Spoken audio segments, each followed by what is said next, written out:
Alicia. This is Sonia Parras with Asista, and today with me are Maria Lazarino. Hola, Maria. Hi, Sonia. Hi, Cecilia. And Cecilia. Hi, Cecilia. Hi, Sonia, and thanks so much for having us today. Sure, absolutely. So Asista staff has prepared this webinar series, and what we would like to do today is to introduce you participants to some of the core issues and hard issues that you may be facing when representing survivors with the Violence Against Women Act self-petition remedies. So with that, just briefly before we start, let me remind you that if you have a need for technical assistance as a grantee from the Office on Violence Against Women, you can access Asista at any time. Our technical assistance is free just because you are a grantee of the Office on Violence Against Women. We are technical assistance providers, and besides offering this kind of webinars that we hope you find useful today, we also work with you on cases where you may have some difficult issues, or perhaps with interventions if you think the Vermont Service Center is being unreasonable or making a mistake with a request for further evidence on your case. So if you have any kind of questions on any cases, please contact us at assistahelp.org. And Maria perhaps can write down also the email where you can contact us directly at questions@assistahelp.org. I'm doing that. About a week to answer to your questions. If you have an emergency, then you can also call us and we'll get back to you immediately. So with that, what we have, this is a series of webinars. So the first webinar is this one, and then we have a follow-up webinar on December 5th. So on December 5th, we're going to dive into more of the grounds of inadmissibility and potential negative issues, and whether there is a waiver available or how you can argue whatever issue you're facing in terms of inadmissibility. So today we're just going to select a couple of issues because we don't have enough time to dive into all of them, but please remember that on December 5th, we're going to be developing more these issues and dive more into the specifics of how to prepare a waiver, how a waiver looks like, when do you need a waiver, if you need a waiver, and what to argue. So today, again, we're just going to go into the basic remedies for survivors in general. So, some people are just doing VAWA remedies, U visas, T visas, I-260. So we want to give you more ideas as to potential remedies, maybe alternatives.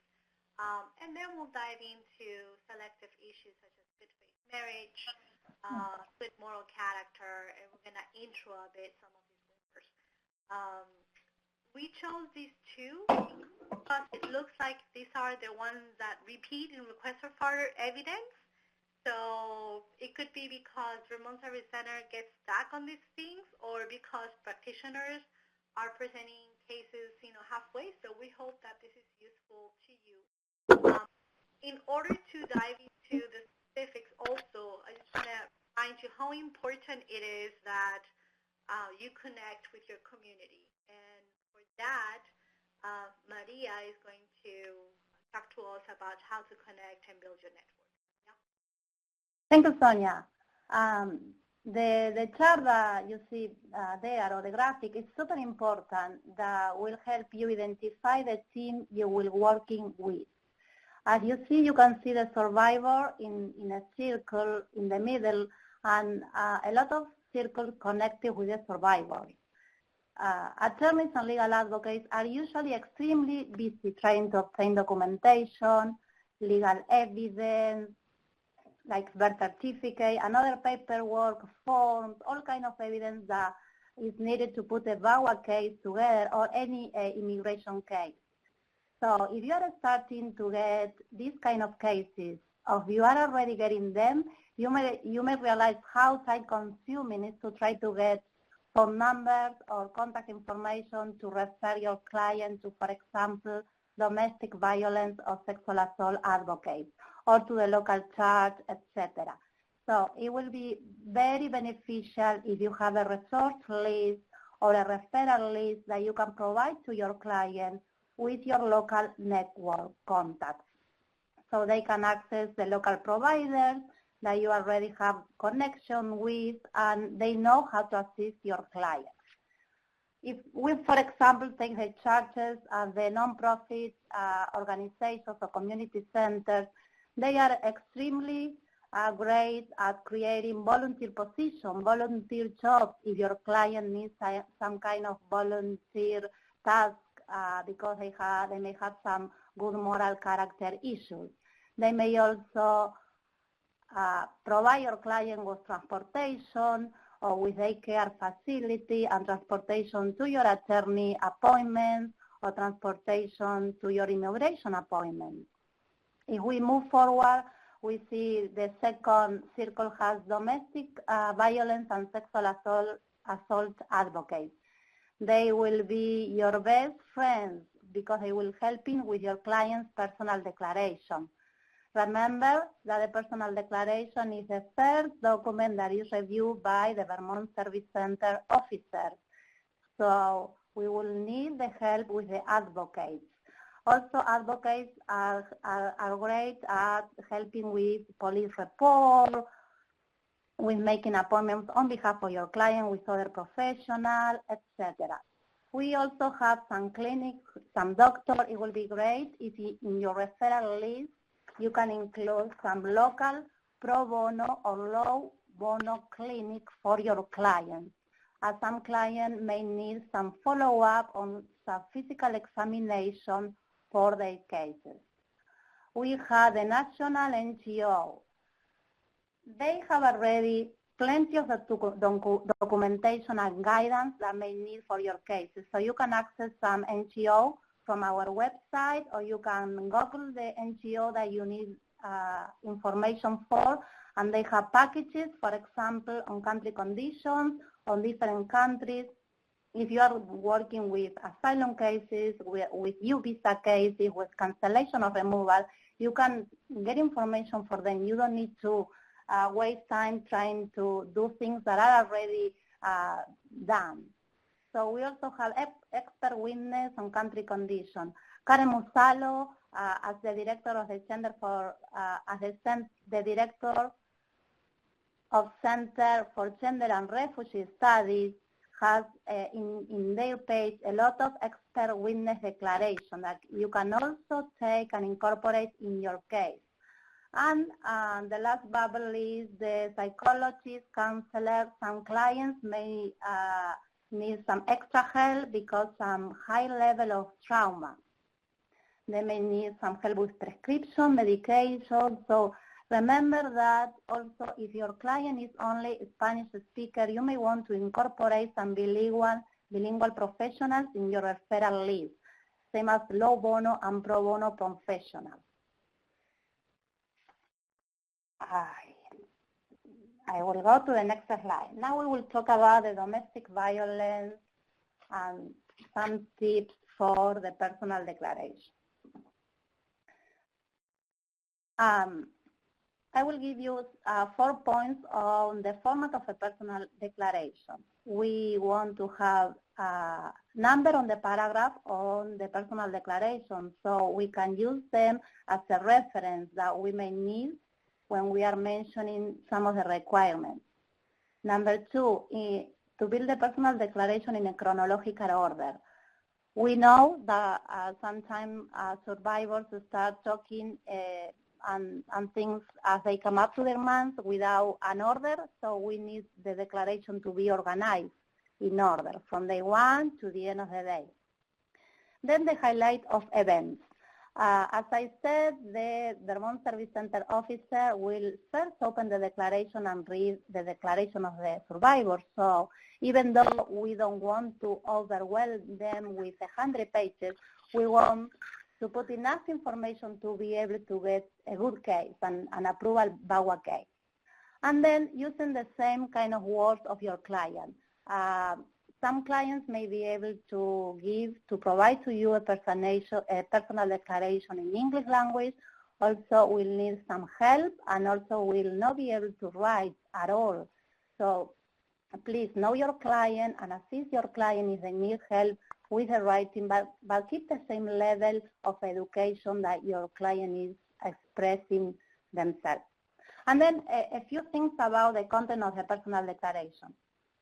In order for the declaration to be organized, we want to have an introduction where we talk about the presentation of the survivor, who is the client, why she came to the United States, how long she was in the United States, to talk a little about the kids, if there are some USC or LPR kids, and if there are some early experiences of abuse or happy life. Some may say that that was the first time that they have encountered some type of abuse. The second point of the content of the personal declaration is the body of the declaration, where we will talk more about the abuse. This is the heart of the declaration. Because we are talking about a declaration for a VAWA case, we will be writing a declaration and connecting what we say with the requirements that we need to prove. So we want to talk about how she met the abuser, how she fell in love, how she married, and then to start breaking down the instances of abuse. The very first episode of feeling in fear about the reaction of the abuser. And maybe we need to count 1 or 2 more episodes of abuse until the very last episode when she called the police or when she decided to terminate the relationship or to move on.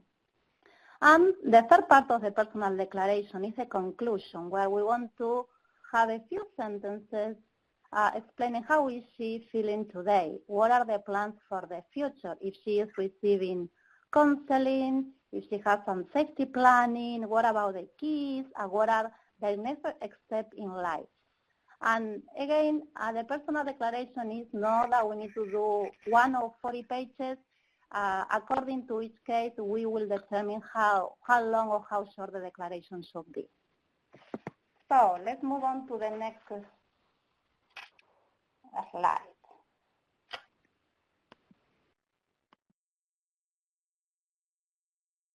This is the lifetime spiral that was designed by the Asian Pacific Institute for Gender-Based Violence in 2007. As we all know, Vermont Service Center has told us that they take the victim as she comes. So we want to present this spiral for you to use as a tool.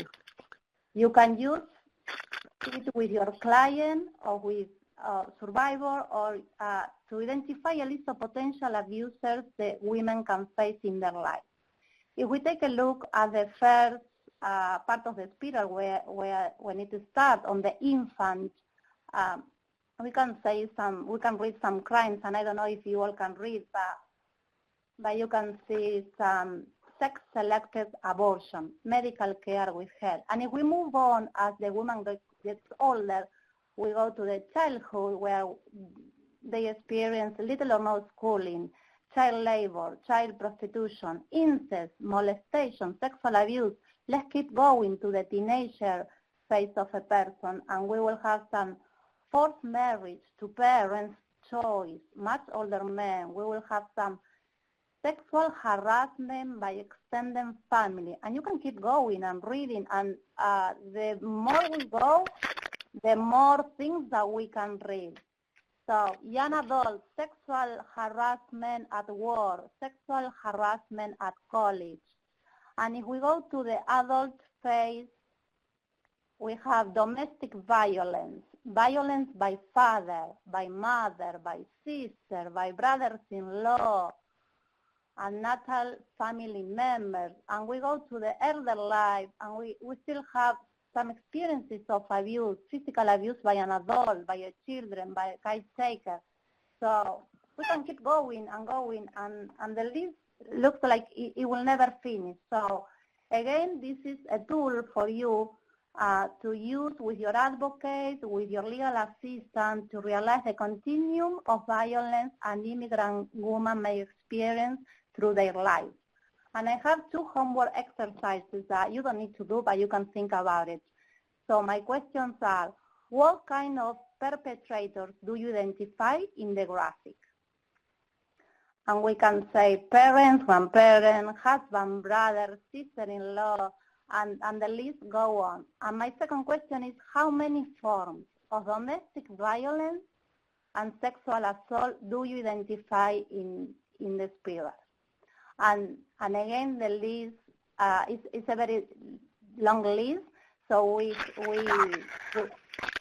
we are presenting you this spiral to use with your client and with your team. Next slide, please.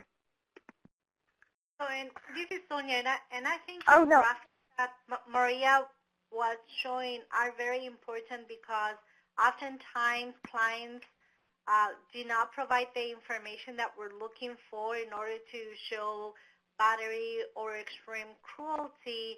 And in some circumstances, it is because they themselves don't even know what domestic violence is.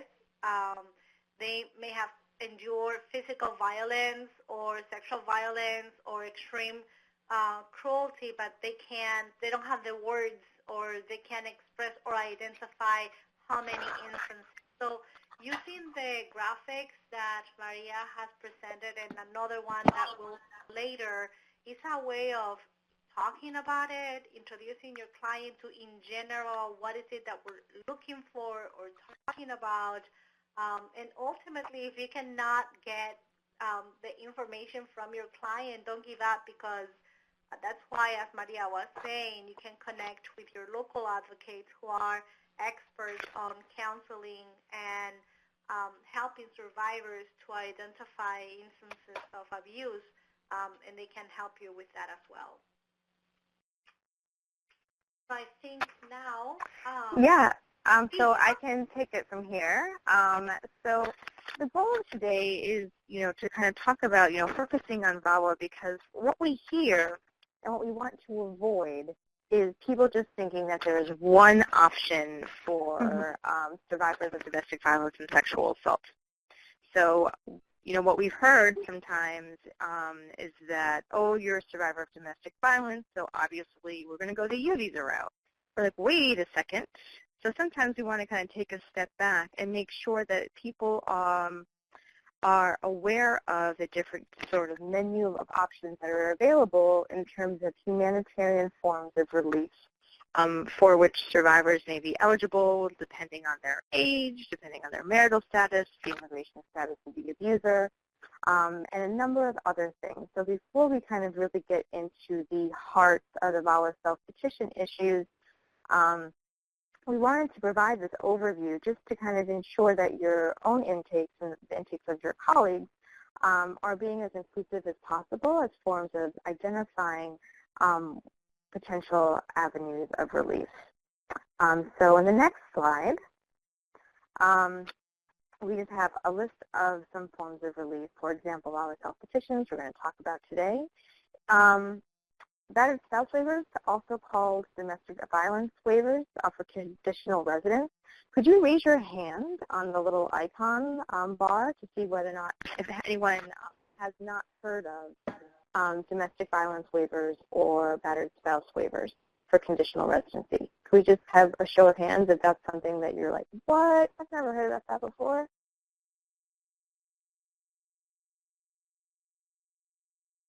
Okay. Well, that's wonderful. Oh, I'm sorry. Is there some, Alicia?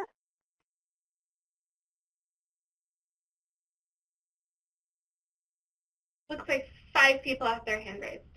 Okay. Well, I am so glad that you are here and joining us today. We're going to talk about this with, in a little bit deeper dive, I think, with Sonia, but we wanted to include these because these are applications where the survivor has conditional residence. And that is, if the marriage is less than 2 years old before the applicant gets his or her green card, then the Immigration Service will issue a 2-year conditional green card because they want to have a chance to take another look at the marriage again, and whether or not that marriage was in good faith. So in nonviolent and healthy relationships, the spouses together file an application to take the conditions off the residency, so you can get a full 10-year visa.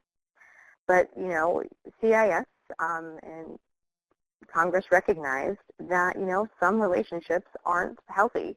And so there are a few exceptions to this joint filing requirement, and which we'll talk about in a little bit, for when relationships don't work out. The visas, which many of you know, are for victims who have suffered substantial harm from being a victim of a qualifying crime according to the statute, who have been helpful to the investigation or prosecution of those crimes. The T visa is for victims of trafficking.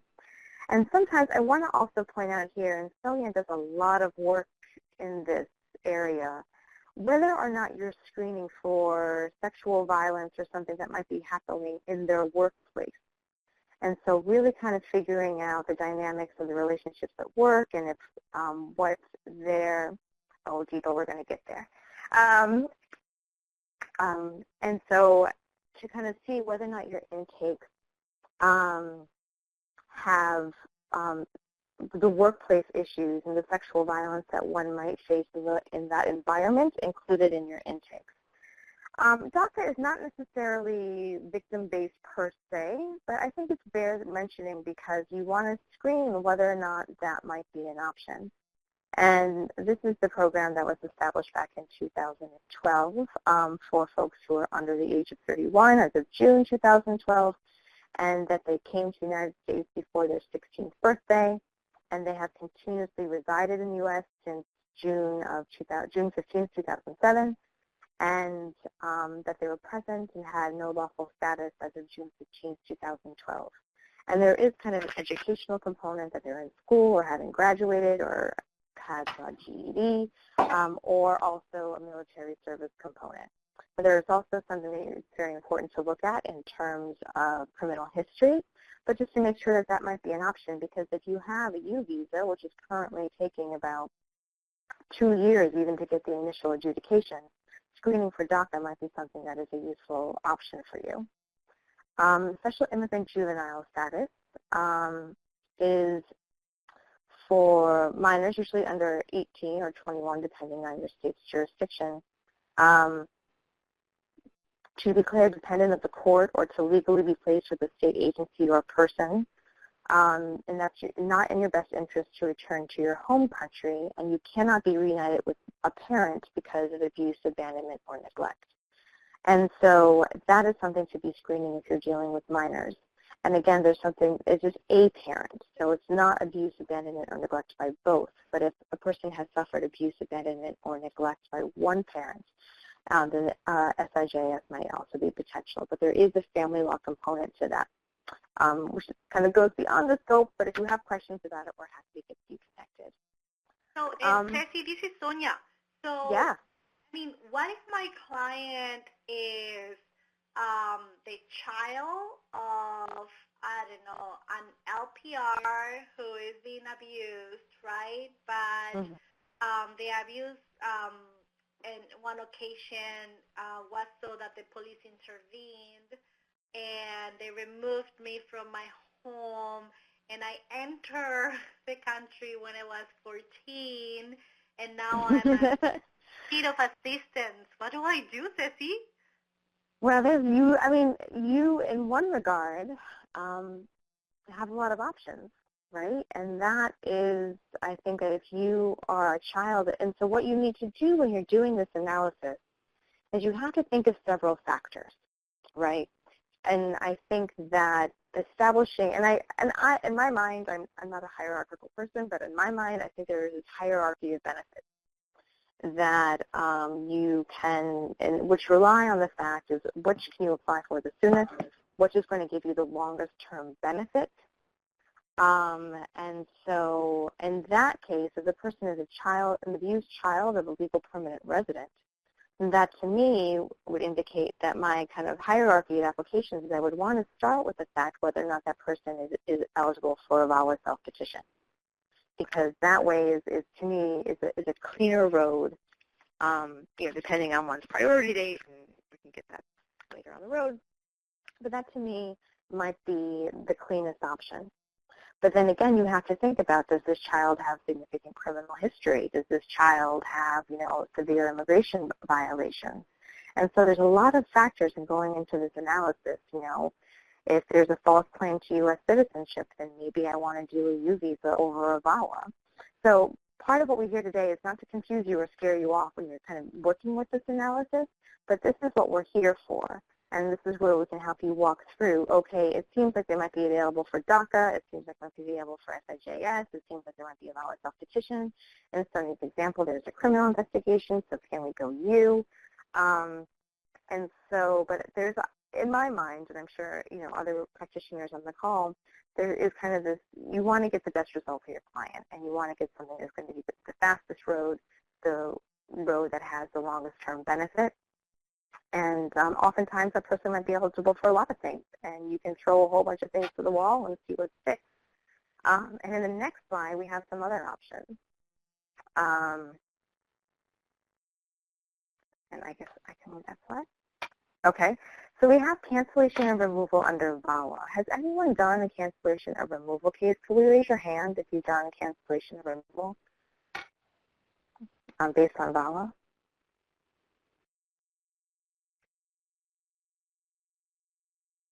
Do you have any hands?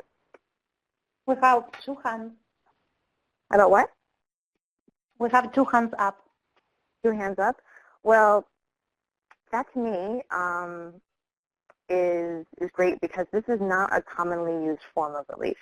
And the VAWA cancellation is similar to, it's similar but not exactly similar to a VAWA self-petition. And it is a remedy that is only available in immigration court. And the requirements are that you have been suffered battery or extreme cruelty by a spouse who was or is a U.S. citizen or LPR, or by a parent, or you, a United States citizen or legal permanent resident, have a child together, and the child has been battered or suffered extreme cruelty by the U.S. citizen or LPR parent. And so cancellation is interesting because it kind of provides some cover. There's some other really important requirements in terms of one's criminal history that go into VAWA cancellation removal, but it's an interesting thing to have in your back pocket, because what if, for example, you have someone who's eligible for VAWA, but the divorce is over 2 years old, right? And so it's something to keep in your back pocket, but it's also risky because it's something that is available in removal proceedings. And so your client is going to have to be in removal proceedings to apply for this form of relief. So we don't see it that often, and so if the folks who have raised their hands have experience they want to share on cancellation, we would love to hear them. Asylum and gender-based asylum.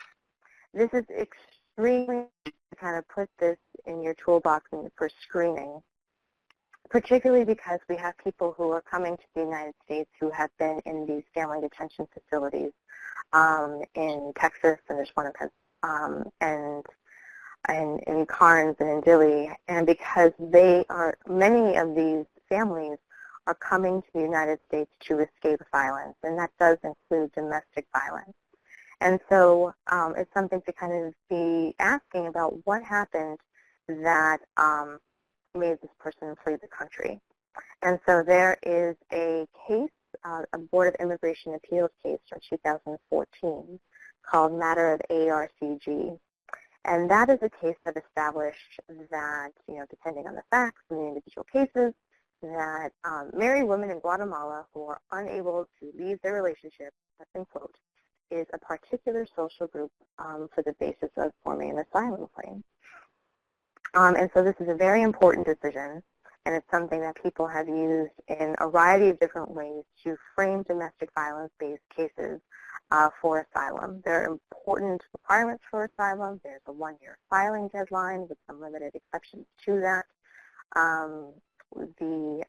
ASISTA had a project that we did with the Tajaray Justice Center and with the Center for Justice and Refugee Studies, in which we did a 3-part webinar series on domestic violence-based asylum, and if you're interested in that, then you can just email us at questions@assisterhelp.org, and we can get you connected if that's something that you are interested later on the road. Motions. So there are several memoranda, which are like, awesome, there's these pieces of paper, I'm so happy, like, what did they do? And there are special ICE enforcement memos. I want to put one in the, right, thank you, Deepa. Deepa said it's something that you, asylum is both an affirmative and a defensive application. So if you're coming to the United States and you're seeking asylum, that, and you're not in removal proceedings, that you can file your application first with the Citizenship and Immigration Service. And if that case is denied, then you have a second opportunity in removal to present that case again. So say your client is caught up with enforcement, ICE enforcement, immigration enforcement, or in detention. There are a few memoranda that are specific to victims that talk about the exercise of prosecutorial discretion, particularly for victims, including victims of domestic violence, trafficking, and sexual assault. And so, and what that means is that they're supposed to exercise discretion on a case-by-case basis relating to enforcement and detention decisions. And that means maybe administratively closing a case or releasing someone from detention under an order of supervision. There's also a parental interest directive, which talks about prosecutorial discretion for primary caretakers of children and folks who have family law matters that they need to kind of get to and participate in, lest they kind of lose a chance to have custody or support for their children. So I'll put that in the chat box as well as we go on. So the frustration that we are seeing is that there are these great guidance. There's something about stays of removal for U visa applicants. So there's guidance that is helpful to practitioners that say, this is how victims or survivors of domestic violence, sexual assault could be treated. And the frustration that we see as technical assistance providers is like we can wave these papers up and down and say, look, you can do this, you can do this. And because so many of these districts have the discretion, they can say, well, we have the discretion to do whatever we want.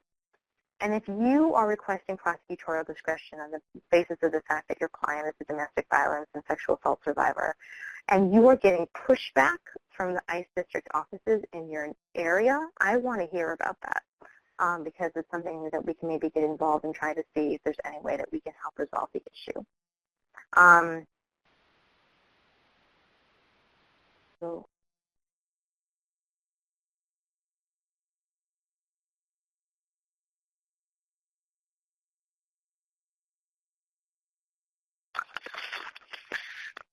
Maria, is this you? Yes, did you finish it? Okay, this is a survey.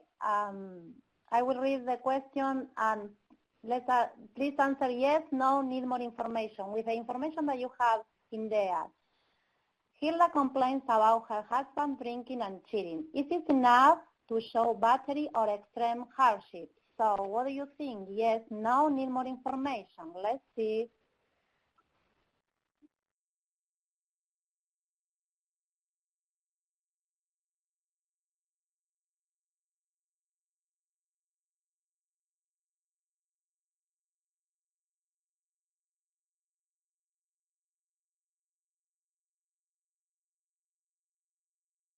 Are you voting, Sonia?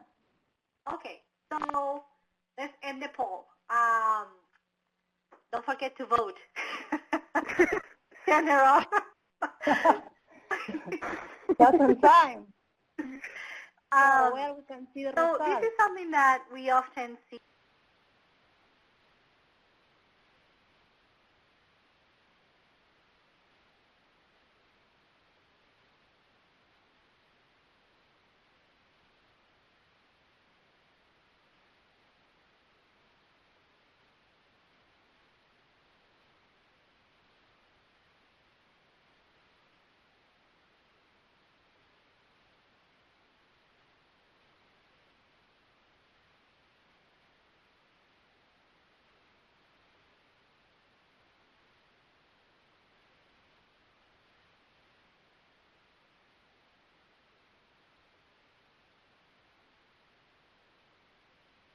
experiencing some audio issues. Hold on 1 second while we try to reconnect.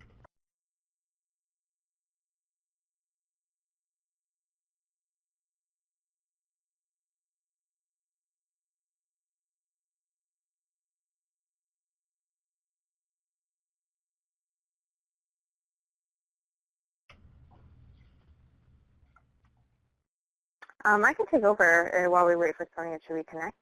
Oh, I'm on. Oh, you're on. Okay, great, yay. I'm just waiting right, for Sonia. someone to tell me to start talking. So, Okay, so go ahead, Sonia. did you hear what I was talking about the cheating? Could you hear about that? No, we didn't hear anything, which is so sad because I'm sure you had wonderful things to say. I'll repeat. All right. So a lot of time, unfortunately, women are very hurt by the cheating episode. So only if we're able to connect the cheating and present the cheating as one of the tactics or techniques that the abuser has been using to exercise power and control to lower self-esteem and against the survivor is when the cheating is relevant. For instance, there is a difference between saying, my husband abused me because he was cheating on and off with different women, than explaining that by expanding and saying, you know, when I caught him in the cheating, he made me believe that the cheating was my fault because I was not good enough in bed or because I was not pretty enough anymore or that I was responsible for his cheating because our marriage was not good enough for him. So just the cheating by itself is considered by immigration, and we have seen this in several requests for further evidence and technical assistance, as having a bad marriage. That's how they label the cheating, having a bad marriage. So again, unless you expand, explain, and connect that particular issue with the dynamic of domestic violence, power and control, and how that affected her and how he was using that, again, as a technique, as a behavior against her to exercise power and control, is not good to focus on the cheating. And unfortunately, you know, this is something that, again, women may talk, you know, because they seem obviously to be hurt by it and affected by it, and they want to talk a lot about it. So just the cheating is not enough to determine that there is an abusive situation. Same with the drinking. You know, a lot of women talk about, you know, how much he drank and the things that he did when he was drinking, etc. And the Vermont Service Center labels that behavior as, okay, you have a bad marriage and you're married to someone with a drinking problem. So it is important, again, to go back to the personal declaration and connect that behavior of the drinking and explain how the drinking may be a technique, a tactic that the abuser is using. Maybe he's blaming her for his behavior as he's drunk and then asking for forgiveness. Maybe he is trying to dismiss his behavior because he was drunk. So again, it is important, as you well said, all of you, that is either not enough to show battery or extreme cruelty, or that you need more information. All right. So if you want to go to the next one. Next survey. Hilda was isolated. All the abuse happened behind doors, and she was no physical documentation or evidence of a battery or extreme cruelty. Does she have a VAWA self-petition case? Yes, no, need more information. Oh. Let's just wait for 30 more seconds for people to vote.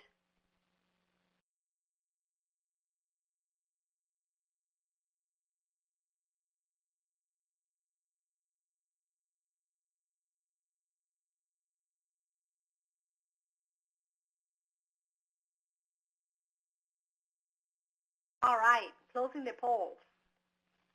91% of you advocates at heart think that, yes, we have enough to go on this VAWA petition. And I agree with you. Again, you need, of course, like our 8% said, more information. but it looks like a potential case, right? So many practitioners that are not domestic violence advocates or working with the field believe that you need medical records, police records, pictures of the person in black and blue, and turn down cases, very good cases, because of the lack of this particular evidence. As you have noted, even if the person lacks physical evidence such as police report or medical records, you still may have a viable VAWA petition case and able to present your case with the assistance of, obviously, professionals, advocates of domestic violence or sexual assault, as well as her personal declaration. Maria gave very good examples before about building up the personal declaration, and this is a little bit basic, so I'm not going to go too much into it. But I want to remind you that the Code of Federal Regulations, Section 204.2 CI Roman numeral 6 defines what immigration understands is battery or extreme cruelty. And I just want to highlight, as we move on into the definition, the psychological is a psychological abuse or exploitation. Other abusive actions may also be acts of violence under these rules. What the Vermont Service Center always says is that they take the victim as she comes. That's why it's so important to understand her background, to look at that spiral of gender violence, what has happened in her life, how she interprets things, right? I oftentimes give this example of a woman whose mother was mentally ill, and the abuser keeps telling her and making her believe that you're just quote-unquote crazy like your mother. Obviously, if someone has that kind of background, whatever the abuser is stating will affect her more if you compare that situation to someone that has not that particular issue. So we need to stay at the victim as she comes with her background. We need to understand why she reacts or acts to certain particular sentences that the abuser says. I'll give you another quick example. I was doing a protective order, and the abuser was in the hallway, and he passed by and told my client, "God bless you." And I thought to myself, oh, how nice, no? Because, well, that's a very nice thing to say. God bless you is a blessing. And my client started to shake and cry, and I said, what happened? And then she went on to say, well, he used to beat me up with a Bible, saying that I had to obey the word of the Lord, so he would use the Bible to beat me up. So obviously, the God bless you, that to me was a very nice thing to say. To her was a threat with physical harm, right? So it is important, again, to look at the definition of battery and extreme cruelty. Don't be discouraged just because you don't have the physical evidence. Vermont Service Center is going to open the case and is going to start reading the personal declaration. Also, as Maria stated before, if you have plenty of evidence, you may not want to get her through having to state again the obvious, unless you want to use her personal declaration to talk about some issues of good faith marriage or good moral character that you need to clarify. But, when Maria and I were together building up these cases, I remember women having police reports and protective orders and no other inadmissibility issues other than perhaps entering without inspection.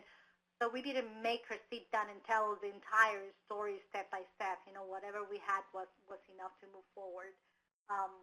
So you don't need, as in the U visa, you always need the personal declaration. In the VAWA petition, if you have tons of evidence, I don't believe it's necessary. So, all right, super important. We told you that we were going to dive into this later.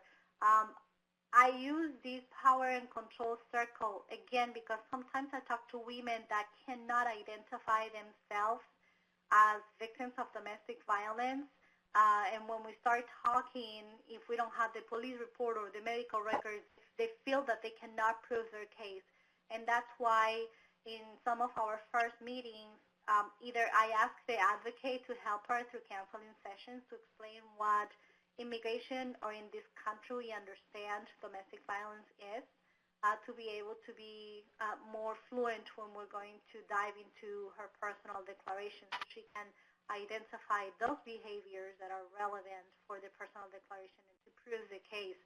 Vermont Service Center opens a file, and they're going to have in their brain engraved that power and control wheel. They're trained on this. They know power and control dynamics, and that's what they're going to be looking for. So if your client is not very talkative, and if she cannot think of examples, you can help her by asking her, for instance, talking about economic abuse. Who makes the decisions over money? Who deals with the money? Does he give you an allowance and then he gets the rest of the money? And having those questions broken down into small little questions gives you the picture that you can, and the answers that you can use to then build on economic abuse for purposes of extreme cruelty. So everything that you see in the inner circle are behaviors that are not physical abuse. They are mental, psychological, and other behaviors that are not physical. And those are worth exploring always to build your case. And then as we go outside of those circles, you're going to see how immigrant women go through rings of challenges and hoops that they have to be jumping over in order to free themselves from the violence that they're enduring, from the physical violence to the institutions, what kind of experiences they have had with the government or social services that turned them down, or police that didn't make a report, or courts that didn't make a finding and didn't believe their stories are relevant, again, to talk about how long it took her to leave, or if she stays with him still, right?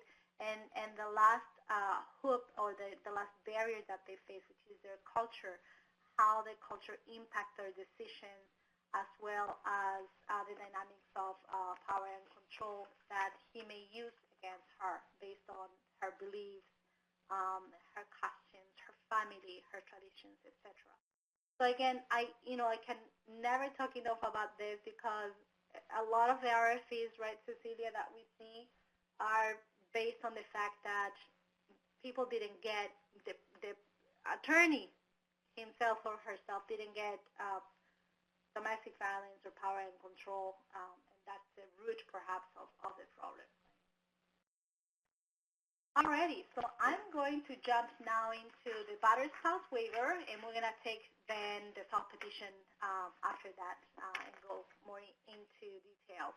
As Cecilia was saying before, the battered spouse waiver is a remedy for women that are conditional residents and children, derivative children that are conditional residents. The battered spouse waiver was one of the first remedies available even before the Violence Against Women Act was enacted in 1994. So that was the very first effort, and kind of putting your foot in the door to then open up to other immigration remedies that help survivors of domestic violence. So what you need to know about the battered spouse waiver is that when you're filing the Form 751, you may have 3 waivers that you can choose. And I know that sometimes, and Ceci, help me out with this, okay?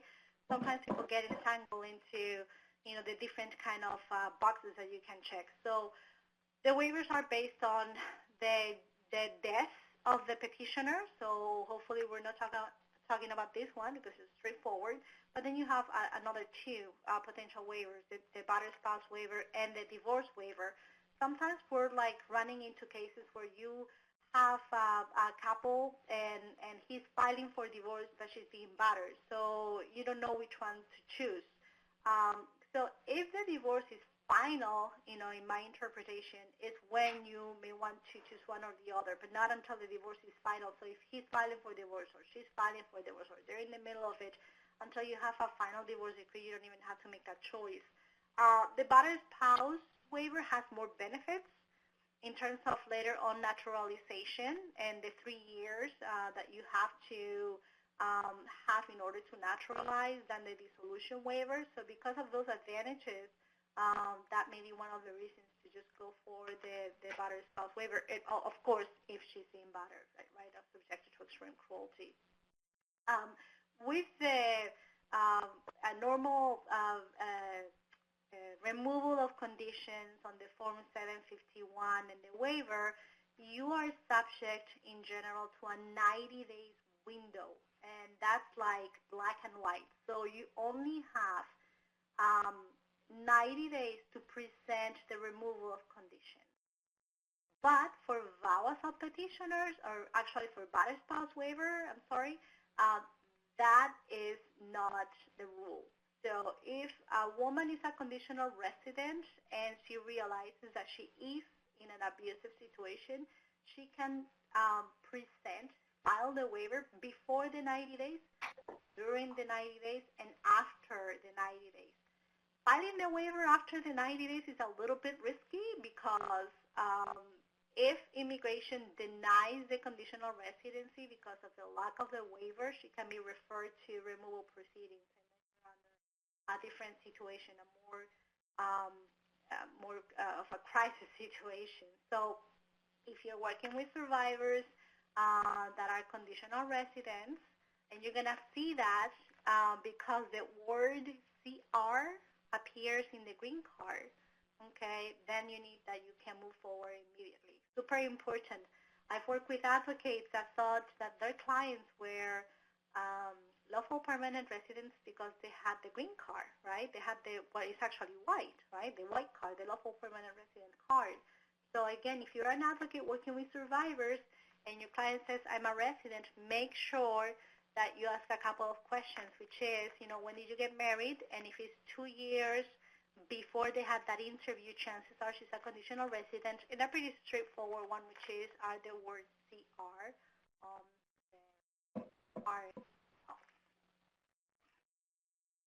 So enough about waiver, battered spouse waiver. Ceci, is there anything else that I forgot that we should highlight? Yeah, the only thing that I would mention is that there is some authority about filing a 751 waiver when the marriage is not yet terminated. It can get tricky. It just outlines the process that you're going to get an RFE for about 87 days. And so ideally, I think in an ideal world, that it would be terminated, or that it has to be terminated, I think, before it's adjudicated. But there is some authority, and I can kind of put that in the chat box if you're running into these cases. And yeah, as Sonia mentioned, that framing it under domestic violence will give you the benefit of being able to naturalize in 3 years instead of 5, which is also a huge benefit. So I just wanted to echo that as well.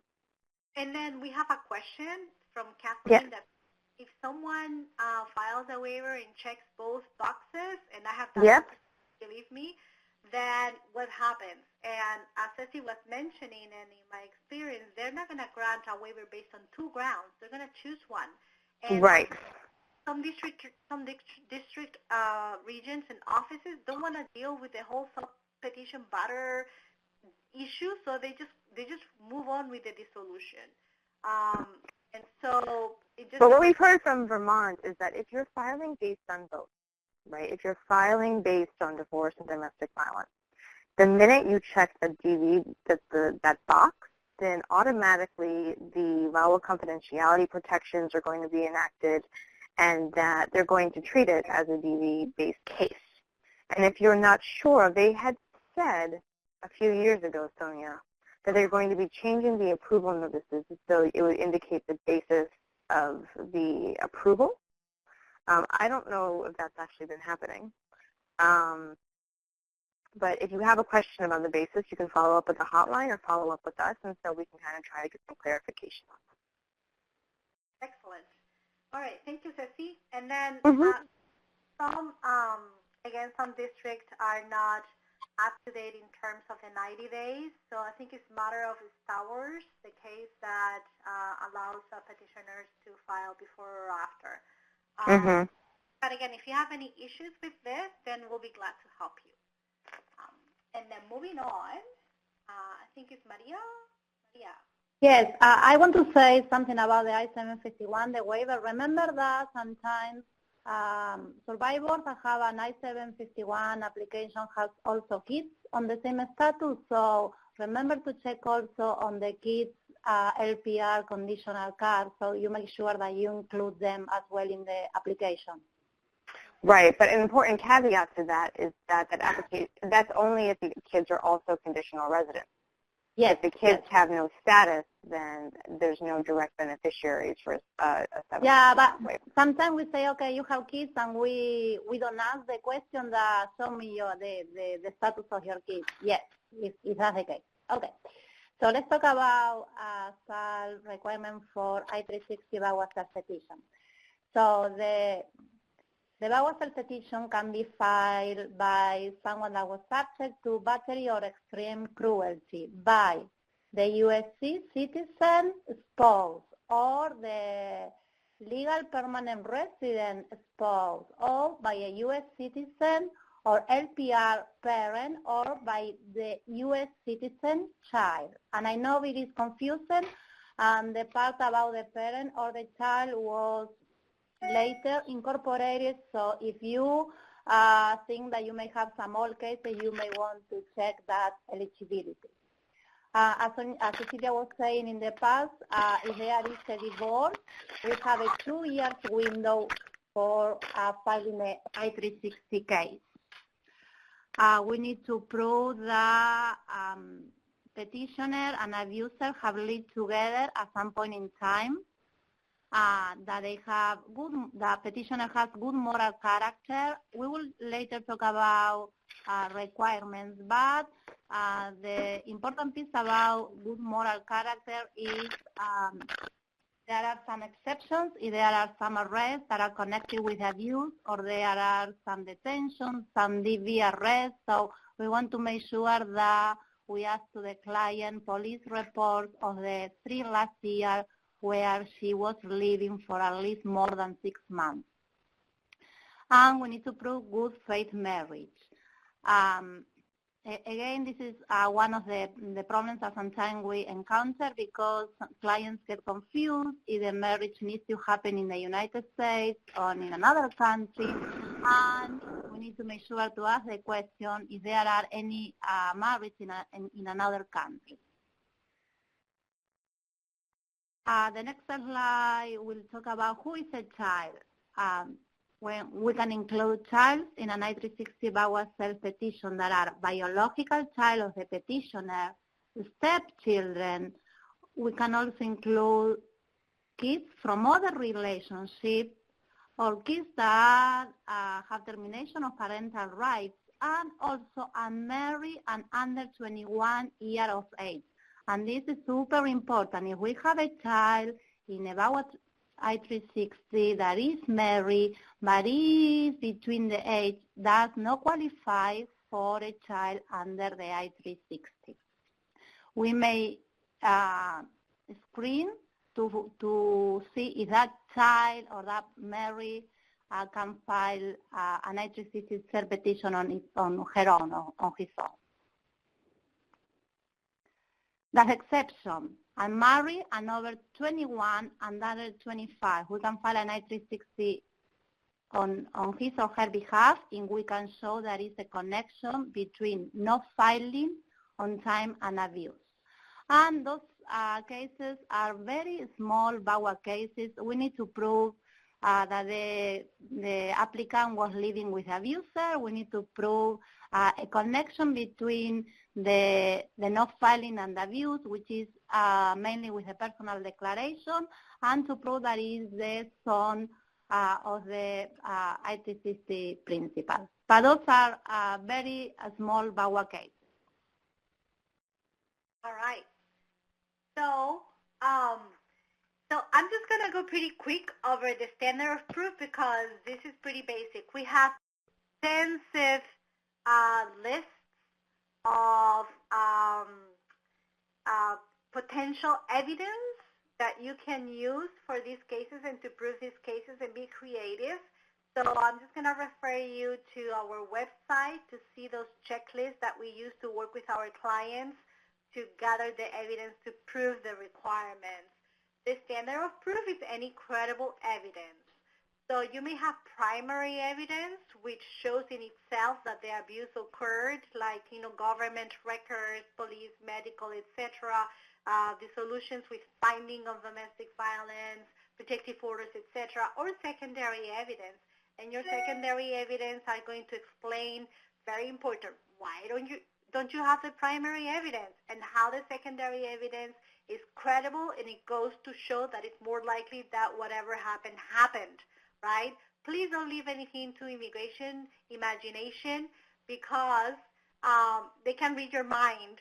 So if you are using something to present it as, the secondary evidence of the proof that proves joint residency in the state. So you may have, for instance, in one of my cases, I have a client that never received mail in her apartment, but got junk mail just once of a magazine. So we got that one, and we got his mailing, and then we explain, her mailing and his mailing goes to show that they were residing at the same place, among other evidence, of course, not just that, but that's what I mean by that. The applicant's declaration is very important. Immigration is going to take whatever she says as credible. Please make sure that she doesn't contradict herself, and there are no gaps in her personal declaration. Also super important, make sure that you know if she has ever filed any other petitions anywhere else and what she has said. And that goes to show again, evidence on some of these requirements. Immigration is going to have information on everything that she has ever said anywhere to immigration. So it's important that you get that up front, and if there are some explaining too, that you do it up front. Critical evidence, as I explained before, expert declarations, anything from the government, family court findings, etc. So let's look at a couple of issues, because, again, we want to dive into good faith marriage and good moral character. So, Ceci, you're taking the good faith marriage, right?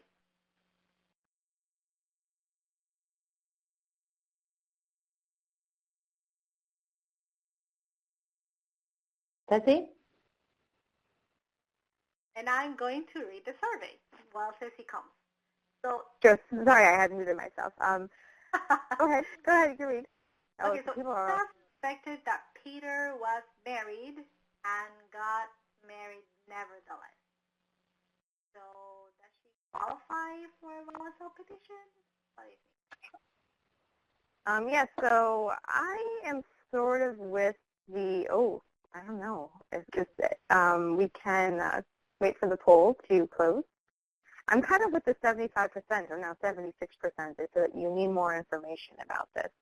Obviously, that there is what they call the bigamy exception, which is for folks who didn't know that their spouse wasn't eligible to marry, that they may have been married but needed divorce. And so there's an exception for, in those circumstances, that you would still be able to file for a VAWA self-petition. But I think that I would want to dig a little bit deeper with Hilda, that she suspected that, what does that mean that she suspected that he was married? Did she know that he was married and get married anyway? Because that kind of raises some issues for me as well. So I think I would need more information before I make my decision on this. How about you, Sonia? Yeah, well, I don't want to further fraud, right? So right. The question would be, is this your first rodeo? You have right. any other application somewhere, somehow, where you were the beneficiary as well? So that's one. So just to clear the ground, right? And then, I had a client once that was married to this Cuban who was an LPR, and she suspected. She said, I think he was married, and I thought he was married before he married me, because this woman kept calling from Cuba, and you know, and she will call like once a week, but then he said, oh, no, we're divorced. We have a kid together, so we talk about the child and blah, blah, blah. And she went on and got married. So I asked her, did you ever see the marriage certificate? Did you ever have a conversation? Besides her calling and him explaining you the situation, is there anything else that made you suspect or corroborate the marriage? You know, so again, we don't want to further fraud, but we also don't want to kill the case just because she's making that comment, right? Yes. So that's why I would go with the need more information. Yeah. I think that's wise. Mention whether she has filed anything before. I mean, you guys, you know, unfortunately, we have people that don't ask their clients, did you file a petition before, and what was the result? And then they get entangled in this web of deceit and fraud and RFEs and denials. So, you know, if that happened, then clear the ground, explain it, you know, talk about it, don't hide it, right? Because they know it already. Okay, so Ceci, how about this one? Does it make a difference whether the marriage takes place before or after being placed in removal proceedings? What do you think? All right, let's see what the survey says. Ooh, wow, A+ to our Yes, it does. Yeah, it absolutely matters whether or not there was a marriage before someone was in immigration proceedings, or whether or not that occurred after proceedings had started. Because if the marriage had occurred while in immigration proceedings, then if you're going to try to prove the bona fides of the marriage, it is a much higher standard. I think it's clear and convincing standard. And so, which is, you'll probably be subject to a Stokes interview. I don't know if they do Stokes and VAWA. I'm going to pause that. But anyway, if in a regular relationship, if there is a marriage and proceedings, they'll do what's called a Stokes interview, which is they might separate the parties and ask them the same questions and very intimate questions to kind of have the heightened standard that is involved because it's, you know, USCIS expects that there might be a higher probability of it being a fraudulent marriage if you're getting married while you're in removal proceedings, which is why documenting these cases is going to be so much more important because you're going to be subject to that higher standard. You want to add to that, Sonia? Yeah, and I was just going to say, we have had cases and we have done TA, technical assistance on RFEs, where the person married while in proceedings and then it was abused, and immigration asked us to prove the good faith marriage subject to a higher standard of proof. So we need to go a little bit higher, you know, and go the extra mile to prove that good faith marriage in those cases. So VSC, Vermont Service Center, will RFE you if you haven't proven your case. Right, just because it's VAWA doesn't mean that you're not subject to the higher standard if there is a marriage removal. It's not likely you'll get interviewed together with the spouse, but at the same time you're going to be subject to the higher standard. True. They're not going to call the abuse, you will have to prove it, right? Right. So, so we're sort of in time, so should we just move? We love the surveys, but can we just move on? Ceci, you think? Sure. If we have time, we can revisit. So how do you prove a good faith marriage? Right. So proving legal marriage, sometimes this is one of those things which can be seemingly very simple requirements that often can be kind of mired in some difficulty that kind of takes a left turn sometimes. So getting the documentation of prior divorces or can be challenging, you know, particularly if those divorces happened abroad. And trying to, if anyone has had difficulty kind of getting documentation of the termination of prior marriages, you can raise your hand and kind of what's involved in that, looking at reciprocity charge from the State Department. It can get pretty tricky, but obviously it's going to be important to get it or to try to obtain it in order to prove that the marriage was valid. Common law marriage is valid if it's valid in the family law in the state where it occurs. There are still several jurisdictions in the United States where common law marriage is permitted, and in those instances that would be sufficient for VAWA.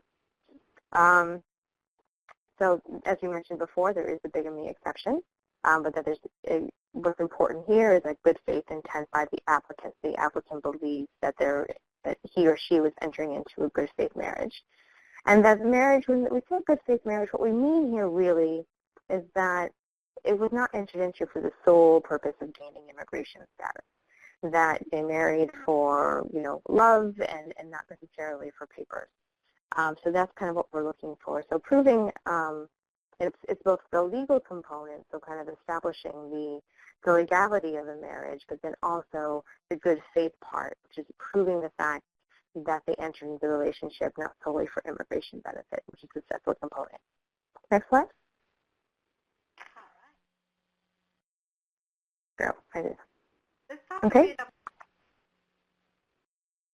good moral character, right? Mm-hmm. Survey.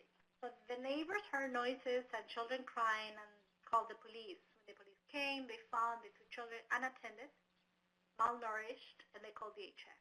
They also found Hilda bruised and hurt and took her to the hospital. This is going to be a problem for Hilda.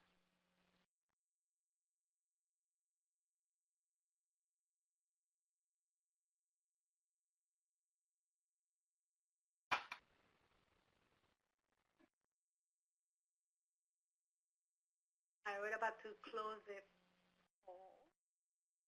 All right. So, so what do you think, Cecilia?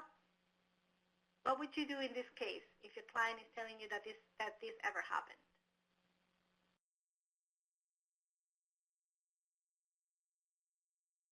Oh, can you hear me?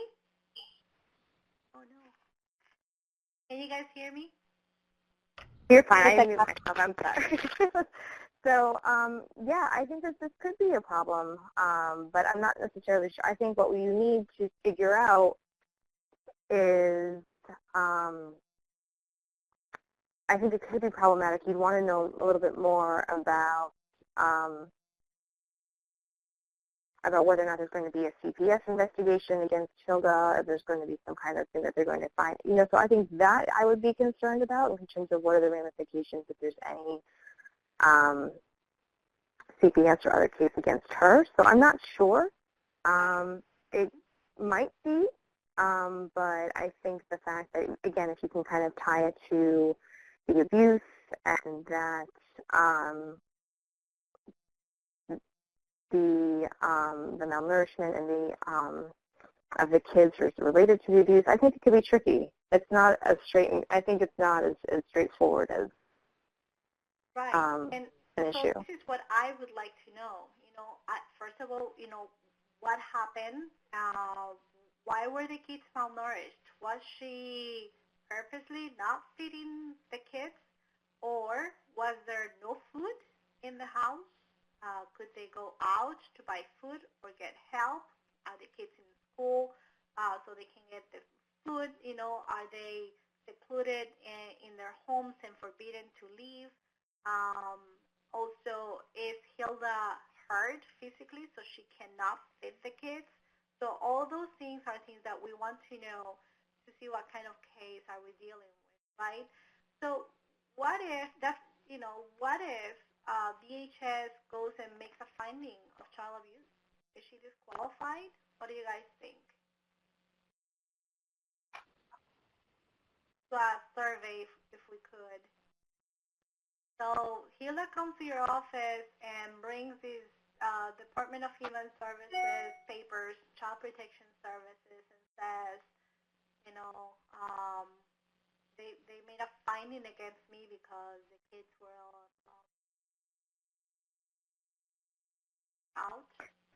So, Sonia, in this case, are we talking about the CPS made a finding of child abuse or the involvement of DHS? Yes. So the Department of Human Services, the Division of Child Oh, okay, not like the Department of Homeland Security. Yes. I'm like, wait a second. No business, okay. no? Okay.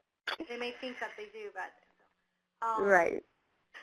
So in some states, DHS is the Department of Human Services, right, and the Division of Child Protective Services. So here are our fighters. So the no-shore, because they may want to obviously link, I imagine, right? The no-shore is because you want more information. You want to make sure that that's to the abuse and have some sort of explanation that she's not plain bad, mother purposely hurting her own children, right? And as we all know, most of the times it has a reasonable explanation, and oftentimes it's connected to the abuse from mothers that are so severely abused themselves, that are unable to take care of themselves and take care of their kids, right? So while that's true, you may want to, dig in and obtain evidence from psychologists or from social services that specifically state what the situation is, right?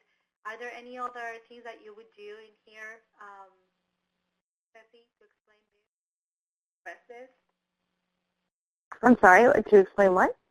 So are there any other things that you would do? Because remember, a finding of child abuse per se is not a conviction, right? We're talking about the state worker making a finding. So you may want to read the recommendations, or you may want to read the reports. Maybe they indeed find all the kids being malnourished, but they're stating that the mother lacks the sufficient economic capacity, or because of the abuse that she endures, is unable to respond to the kids, and she's getting some help, and they're doing family therapy or whatever to address this, right? So I think that not necessarily kind of like, I wouldn't say like rehabilitation, but I think that you would want to kind of make sure that you're showing an effort, that Hilda is making an effort to address kind of the safety and health of her children. And so I think kind of building up those equities, saying that they're now taking steps to make sure that they're protected, that they're safe, and that they're healthy, is going to be really important.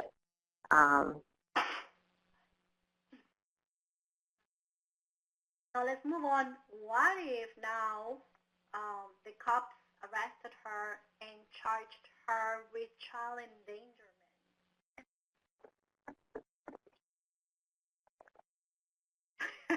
Everybody, 100%, yes. So what about innocent until proven guilty, right? So we have a charge. All right, there you go. Here's our cloud. Well, and this is something that we will explain on the personal declaration, no? And we need to prove what happened and why. So, and again, charged doesn't mean convicted, right? So, you want to know, first of all, if you have Hilda comes to you, Cecilia, with a charge, what do you do?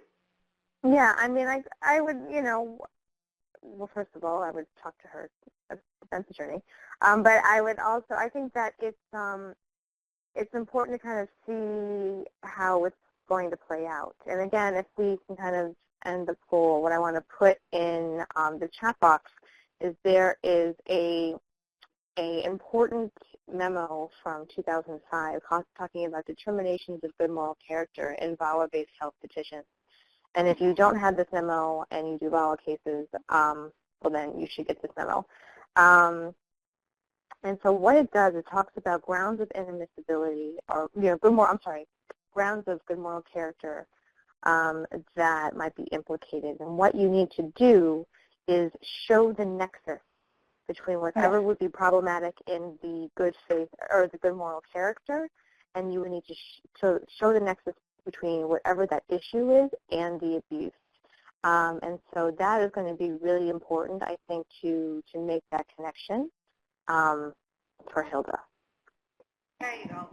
So it's January 19, 2005. You can find it in... yeah, I'm going to put the link in now. Great, thank you. You can find it in our Assista, or you can Google it. But let's go a bit slower through the analysis, right? So first thing, please, how many of you, raise your hands, how many of you have not ever seen that memo? If you can raise your hand. We're not going to take it against you, but I want to know the level of okay. 1. Okay. All right, so counting on the fact that the rest of the participants have seen the memo, I'm going to do just a few reminders. First of all, the memo contains one of the coolest things ever on earth, which is a table. I love tables. So it has a table where they describe the waivable conduct containing the statutory bars to establishing the good moral character. So they break down the actual section on good moral character, which is, as you know, INA Section 101F. So they break it down into 1, 2, 3, and they talk about the specific conduct prohibiting the finding of good moral character, whether the conduct is waivable, and what are the waiver provisions and the criteria for the waiver. So if you don't do a lot of waiver work, or this is like kind of like your first situations where you may doubt whether your client needs or doesn't, or immigration is challenging you on the good moral character, this is a very good table to go to, and then take it from there and read about the specifics. So a couple of things that I want to mention. First of all, even though your client is not convicted of a specific act, immigration may, oftentimes they want to get the police reports, the incident report, the trial records to get the full picture. So we're a bit on the fence in here because according to us, all those evidence are excludable and they cannot make a determination based on all of that, but they are asking for it, right? So the bottom line is that just because your client was not convicted doesn't mean that you don't need to explain it. So to be in the defense and doing the preemptive attack, I will mention it in my personal declaration of my client. I will try to explain it, and above all, I will try to connect whatever issue we are dealing with the dynamics of domestic violence, maybe some casual connection versus a remote or removed connection. So Section 204A, 1A, and B, right, talks about the eligibility requirements for valid spouse. We all know that. So one of the things that you must prove is good faith marriage, good moral character. So VAWA-based petition will be denied or revoked if the record contains evidence established that the person doesn't have the good moral character. And so here's a tricky one. Normally, even though the regulations state that they're going to look or focus on the 3 years immediately preceding the filing of the self-petition, that doesn't mean that you then omit any other issues that may be relevant, because if there is a fingerprint and there is a criminal record or charge, and you omit that and you don't explain and you don't address it, then it's going to look like you're hiding something. Don't play mouse and cat. Just be upfront, explain it if at all possible. Don't argue that just because it's outside of a 3 years requirement, it doesn't count, because it does. They have the discretion to look at the entirety of the case and everything that has happened in terms of criminal issues of good character. So remember, 3 years is the minimum, 3 years, and you have to provide the criminal background check from all the places where she has been residing for more than 6 months over the past 3 years, right? Alrighty, so what the memorandum that Cecilia was mentioning does, and again, we highly recommend that you read it slowly, is provide a series of steps and explains basically what immigration is going to do. So the first thing that I want to remind you is figure out whether indeed there is a conviction or there is a bar in terms of crime of moral turpitude. Okay, so let me give you an example. Your client entered the U.S. without inspection in 2005, married a citizen who was abusive. He didn't provide her with money to feed the children. She went to Walmart and stole milk and diapers, and then she was convicted of a CIMT that she committed, which is theft, and had the potential sentence of 1 year, received 10 days in jail suspended, right? Well, in this particular situation, even though it says theft and it sounds really bad and it looks like it is a crime of moral turpitude, or that it goes to her good moral character, she's not barred from VAWA self-petition, and she's not inadmissible because she qualifies for the petty offense exception, right? So those are the kind of analysis that you need to do before you go all the way into whether she needs a waiver or not. Itself, crime of moral turpitude. Does it fall under 101F? Is there an exception, not a waiver, an exception like the petty offense exception, etc. So once you figure all that out, then you look into back to the memorandum, to the steps that they're going to be taking. So let's say that they find that there is an issue with good moral character. It is entirely in their discretion to determine whether, in spite of that particular behavior or issue, she still is a person or can be found to be a person of good moral character. So they're going to be looking on step 1 whether she's subject to that section 101F. Then they're going to determine whether a waiver is available. We will talk more about this in depth and about putting those waivers together, but we're looking specifically at waivers under 212H or section 212I, right? So again, whether there is a waiver available for that particular act or conviction. So they're not going to determine the waiver at the I-360 stage. Obviously, they're going to wait until the 485, but they're going to look at whether it is available, right? And then on step 3, they will determine whether the act or the conviction, again, remember that it's not just convictions, but also things that have happened, like the VHS report and other kind of things connected to the battering or extreme cruelty.